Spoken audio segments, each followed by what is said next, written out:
umpisa na naman ako sa pagtanggal ng mga tornilyo. Mahirap din kasi maraming tornilyo, pero ganun talaga kasi. Hindi naman kasi tinatanggap kung hindi siya malinis yung board. Kaya mamaya ipakita ko rin sa inyo mamaya kung nalinis na yung board.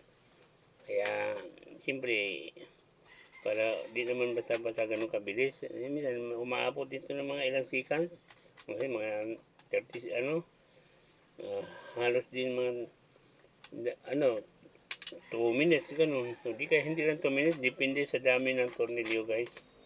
Kasi pagka nabaklas mo naman at warat-warat, wala naman sanang problema. Kaso lang, kakaya minsan puro kaya tinipon ko rin yung mga tornilyo para kahit pa paano, pag kailangan ng tornilyo, may magagamit din ako.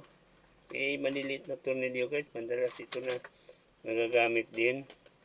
Kaya yun, okay guys, dito na lang ulit. Putol-putol ko lang yung video.